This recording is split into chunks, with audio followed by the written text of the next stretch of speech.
Welcome back to our reflection on the Gospels, and today we're dealing with the Gospel of the fifth Sunday in Ordinary Time. I invite you now to listen to the reading. As soon as they left the synagogue, they entered the house of Simon and Andrew with James and John. Now Simon's mother-in-law was in bed with a fever, and they told him about her at once. He came and took her by the hand and lifted her up. Then the fever left her, and she began to serve them. That evening at sunset, they brought to him all who were sick or possessed with demons, and the whole city was gathered round the door. And he cured many who were sick with various diseases, and cast out many demons, and he would not permit the demons to speak because they knew him.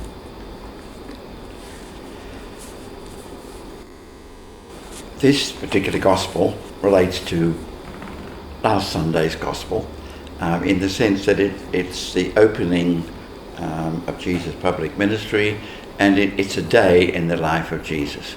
So it begins in the synagogue, then they leave the synagogue and go to Peter's house, and they cure the mother-in-law, and people come, and in the evening all the people from around come. And then Jesus goes off to pray that night, and the next morning they go away. So it's presented in terms of being a day in the life, the first day in Jesus' ministry. It's a healing account. There's a number of healing accounts, about 4 or 5, particularly in Mark. And I wanted to mention today, as an introduction to what's going to happen later, that the healings, the exorcisms, and the miracles make up a significant part of the Gospel. They make 200 verses, which is more than the Passion. And in the chapters 1 to 10, it's more than half made up with these sort of situations. So clearly, what we're dealing with today is the beginning of a whole lot of things that will unfold in the future. Looking at the incident with Peter's mother-in-law, we don't have here a request to heal, and you might call that last Sunday's gospel, it was a dialogue with the demons. So there's been no request. I say that because it will occur next Sunday. So they just simply say she's sick. It's almost just an explanation why there's no real hospitality going on.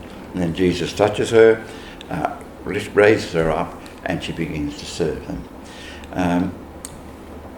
The word there, to raise up, is often used in miracles, but it's also the language that's used to raise Jesus up as well. So I think very often you can see an underlying thing there.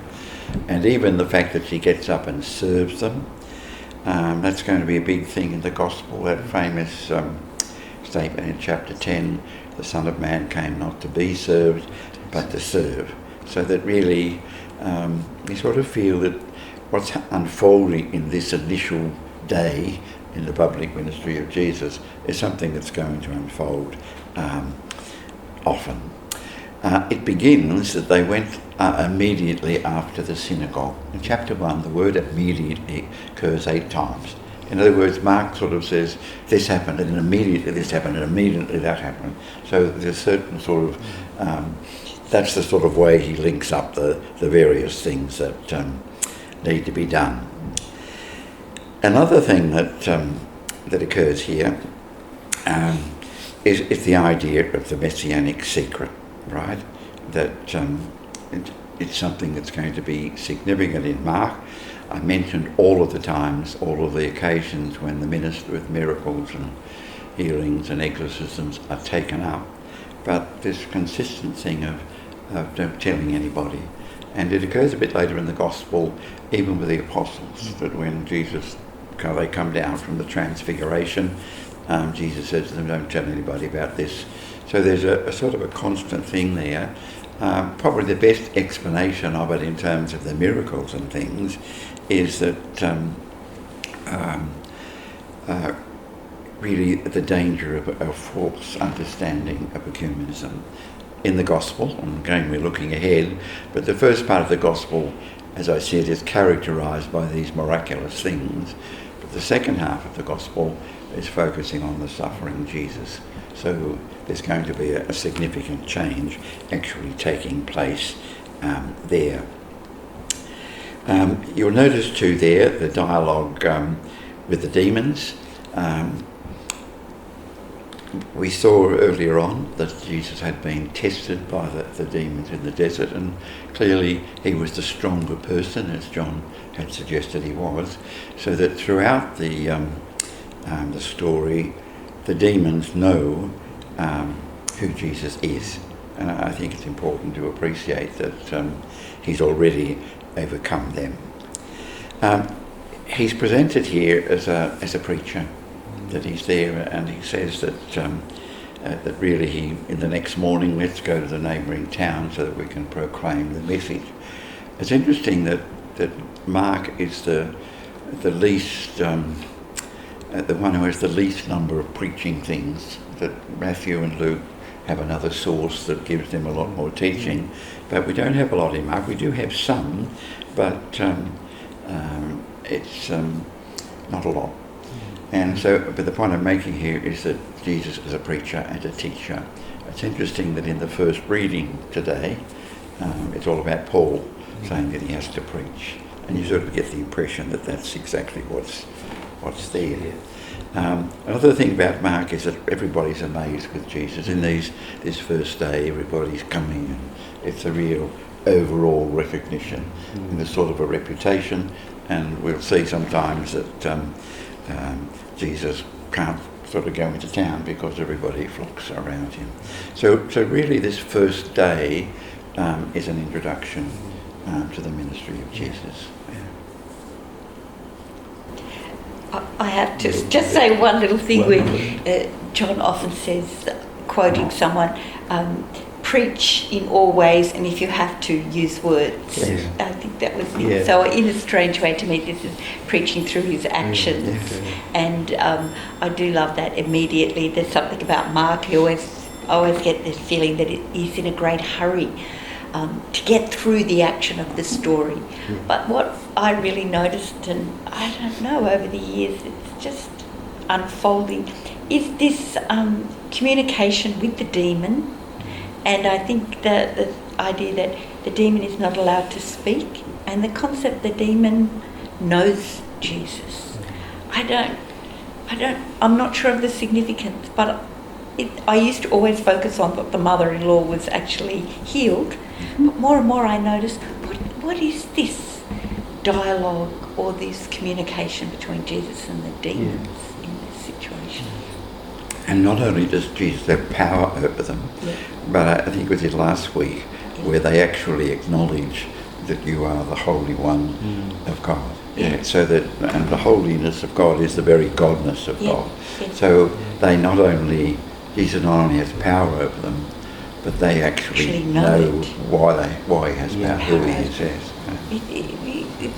It's a personified evil, which I really hadn't thought about before.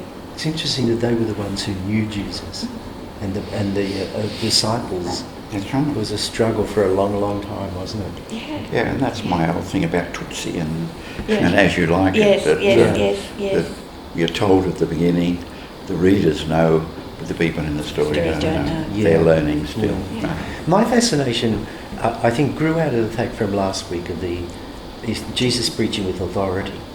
And yet in his preaching, he always had time when there was someone in need.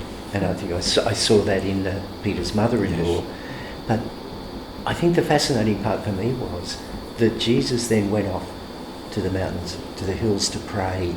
And I began to think, isn't this somewhere that the church is calling us today to become a much more reflective church, and one that's really grounded in silence and in prayer? And it's through that relationship with Jesus that gives us the reason to ground our call to service, and indeed to face up to the demons in our own lives. Yes. And if we don't have that silent component to our lives and that time of prayer, then we are really not being in tune with Jesus himself. Yes. Yeah, that was just my kind of fascination with the gospel this week. Thank you, John. Virginia, we invite you now to look at the text. What is Jesus saying to you in the text? So have an open heart and listen to what the Lord might be saying to you in the text.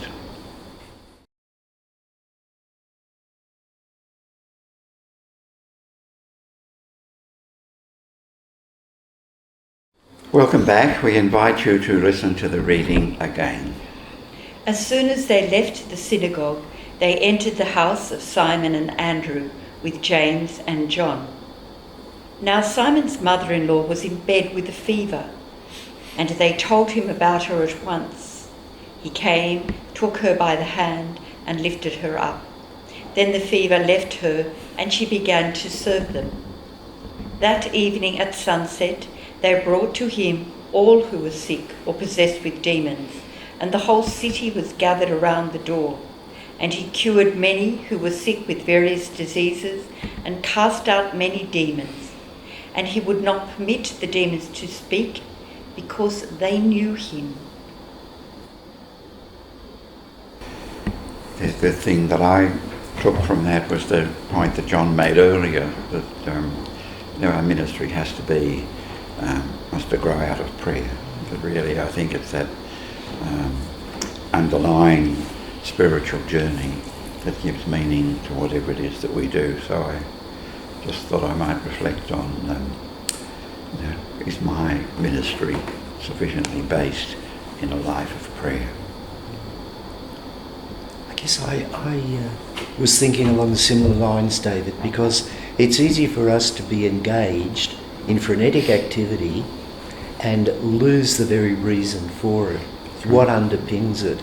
And I think in some way, if we hear what the gospel's saying, we are deprived of the authority in what it is we are doing and saying, because the real grounding becomes often us rather than drawing people into the relationship with Jesus. So I just want to take time to review my own life, my own ministry, and the work that I do to make sure that the starting point is Jesus, it's with Jesus, and Jesus is its outcome.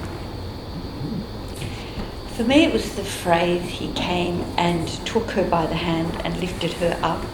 And I think that very simple gesture is something that I could do in my own life. I suppose it's that prayer in action, to reach out. And I think it's metaphorically take someone by the hand and lift them up. And more I notice, sometimes for me it's just saying to people, I'll pray for you in this situation. The metaphor of lifting someone up, may not be literal, but sometimes I think we lift each other up by praying for each other. Yes. True. Thank you. We invite you now to look at the gospel again and draw from it something practical that you can introduce into your life. Remember, the Lectio process begins in the gospel and ends when what you found in the gospel has been embodied in your life.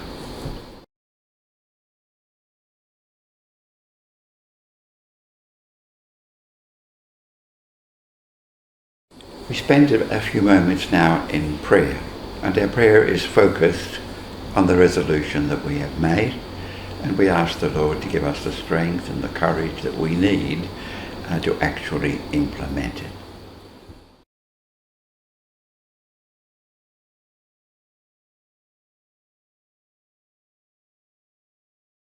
Thank you for being with us. We appreciate the fact that you share this time with us, and we hope that through what we're doing you will come to a greater appreciation of the Scriptures as the means whereby Jesus speaks to you today.